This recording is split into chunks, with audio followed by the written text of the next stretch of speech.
hobbyists, science, quantum geeks. Okay, wait. Hi, Chuck, Nashoni, she's over here. Okay. I don't know if she's listening, but we'll go from there. And okay. So we've got this idea that we're going to kind of through, and it is about be well. And I wanted to begin this conversation, or this part, by being really transparent. I want to let you know, Usarian will tell you exactly how things are, and I will say that he is wrong, and then I will say how things are, and Usarian will tell you that I am wrong. And all of that will be done with mutual love and sarcasm, with some science, some faith, and we're going to mix in some other stuff someplace. Does that sound about right, Usarian? Yeah, probably about. So I have a question for you, and I'm going to just kind of start it easy. What made you first tune in? Honestly, it's just because you asked, and you said that there'd be some interesting conversations, and you and I have had, like you said, a lot of interesting conversations. So, and that's kind of my thing. That's my gig. I love just having getting people talking, getting people thinking. If anybody's knows me on Facebook, that's what I do. As I whack bees nests and I poke bears and I try to get a response out of people and then try to engage intellectually. And this kind of sounded like a next step in a way. It's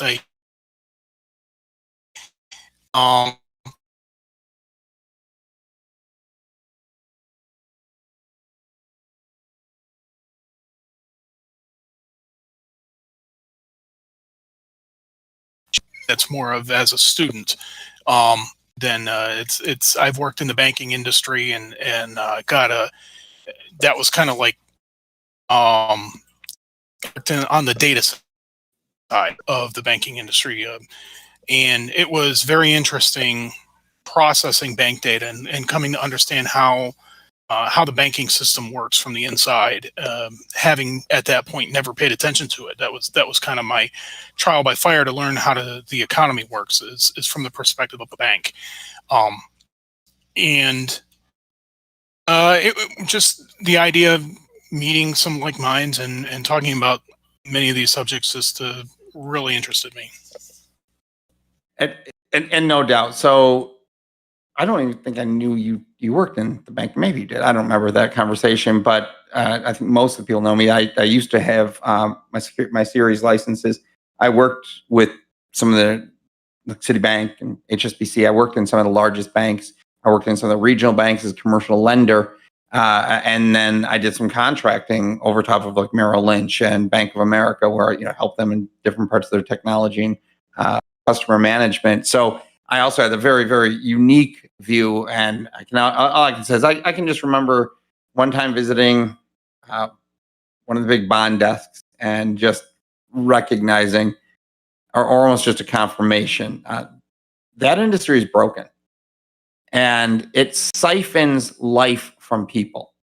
I don't know if you experience that on the technology side so much at Usarian, but what's your thoughts of just working in that industry? It's so my experience, I worked at two different banks. I worked for 5 years at Beal Bank. I don't know if you're familiar with Andy Beal, but he's actually a libertarian, and this is Texas. And he sounds good. He's a self-made billionaire. The Beal Bank, the bank that I worked at, is privately owned. It's entirely privately owned. So every dollar that Beal Bank handles is literally his personal money. And he kind of plays with his bank like a toy. He's he hires and fires people. He starts corporations. He shuts them down. While I was there, he started up a business called he started up several businesses, and I was there. I started there during the crash 2007 2008, and I was hired as part of his expanding, because he'd been sitting on my son's sitting behind me. I don't know if it ends up being loud, but he's also on a Discord call. But Andy Beal,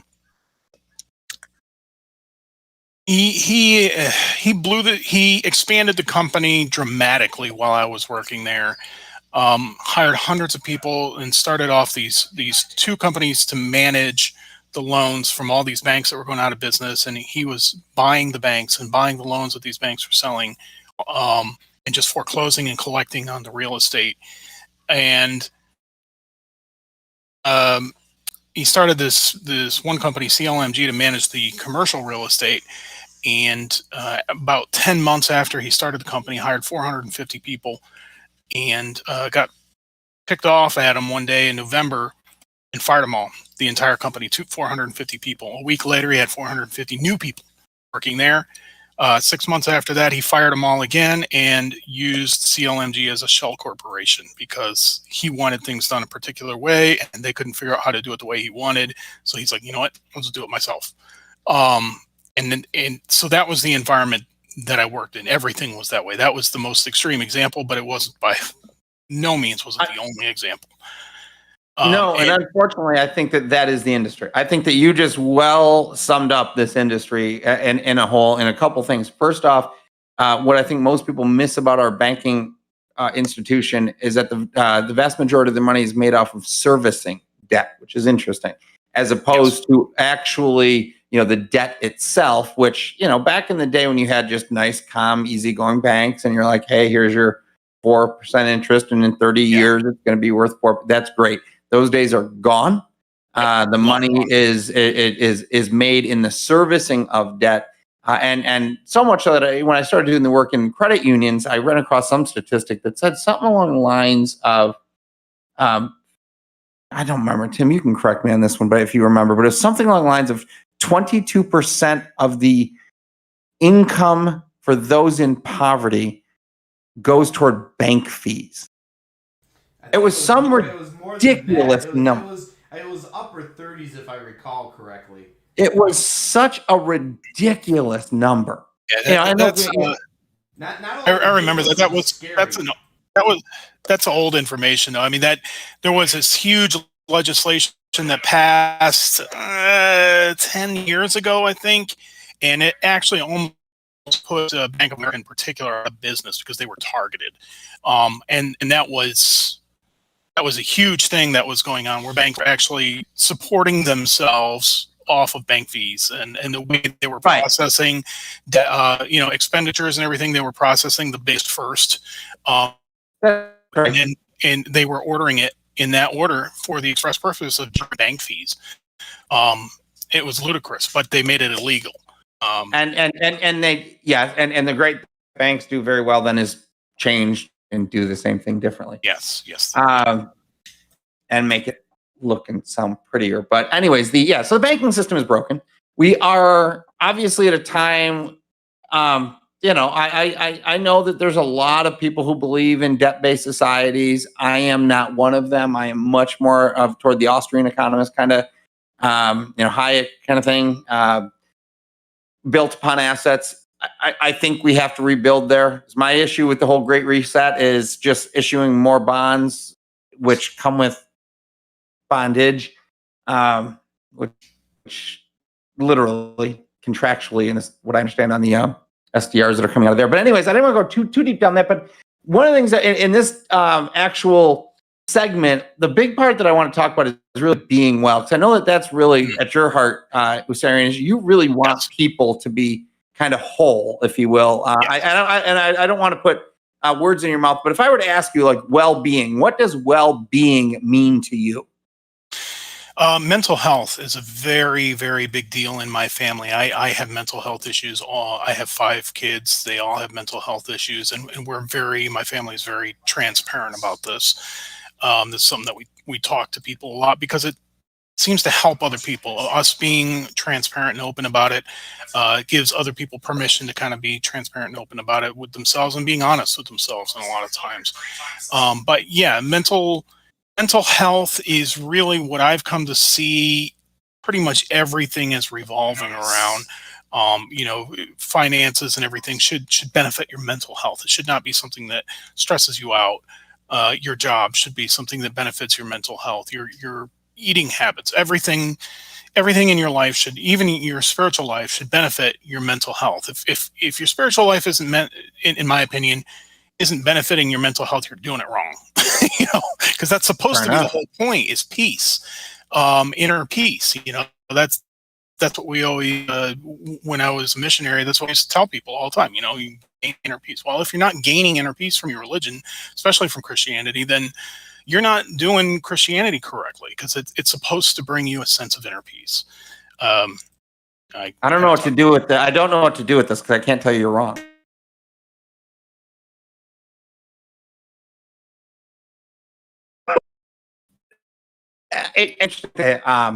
You've been finance, and I think that's important. One of the things I try to do is really not use finance and use the word like economy, because I feel in some ways part of our mental health problem that we've being to finance without understanding economy. Does that make sense? Yeah, absolutely. And I think, like, if people could really start to understand economy, and that's where when I said earlier, it's an exchange of values, and I guess within personal domain or something like that. I'm not exactly sure. But yeah, I'd love, we can work on almost like a good, few sentences to kind of focus what it is that we're saying. But yeah, I mean, basically, I would see that this segment, and I'd look at it that we're probably going to do. It'd be great if we could work it up to a half hour eventually, but 15 minutes where we're going to just kind of bring in, hey, we saw this kind of cool or semi-relevant kind of thing online today, just like you'd share something on Facebook, talk about that, and really bring it often back to the mental health aspect of things, and then try to close it out constantly on the point of well-being. So does that make sense? Yeah, I hope we can hit that goal. We have a tendency to go off on tangents. We both do. Well, So. I sort of think that conversationally, it'll be easier.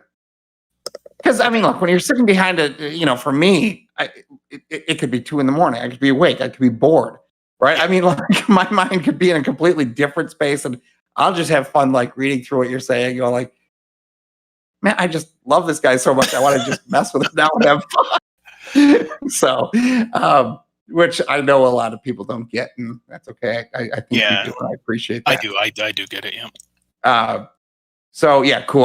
So I'm glad you're on, and we'll kind of, the next time, and what's kind of fun, Tim, do you have the image of Muon? And this isn't exactly relevant to what we're talking about, but it's a good example of how we kind of play off each other. Yesterday, Usarian shared something about, and I may be saying it wrong, Muon, but it's a theorized subatomic particle, which is cool, fun stuff. So from that, I made a new Nefarian, and the Nefarian is just this kind of comic game that I'm playing with. But anyways, I've shared my screen. If you right. you can see there.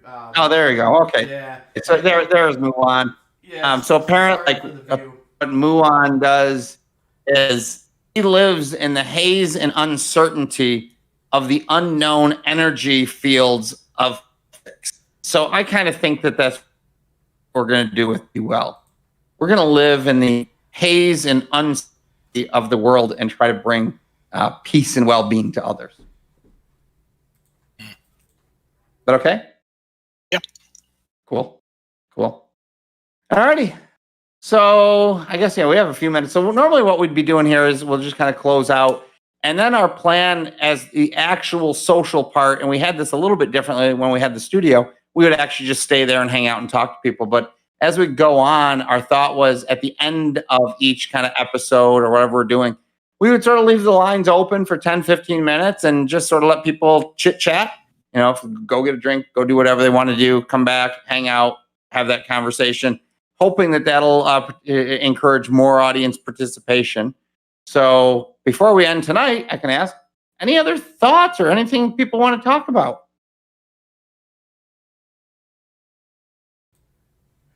Don't everybody talk at once. All right. I see that. Okay, I see. So you did Nashoni. So yeah, I'll respond to her, Arian. Yeah. You gone? Did I lose everybody? Nope, I'm here. So, I'm here. Oh, okay. All right. All right. Cool. Yeah. So I will reach out to Shoni. I thank you for tagging her with that, and Will, appreciate you coming on tonight as always. And as we please just let's stay in touch throughout the 2 weeks. And if there's something interesting that we kind of focus on next time, just let me know.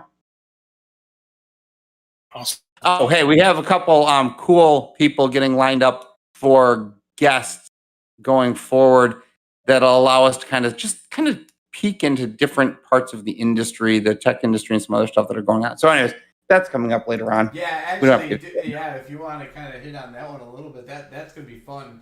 Because the one person that I reached out to in Dubai has interest in talking to us, and then when I talked to the Handcash IO guy today, he was interested in potentially coming online as well. So there's I think that there's a lot of people wanting to spread the message and help to educate, and as long as we keep trying to intermix all of those people and keep this conversation going, I think we'll find the right niche.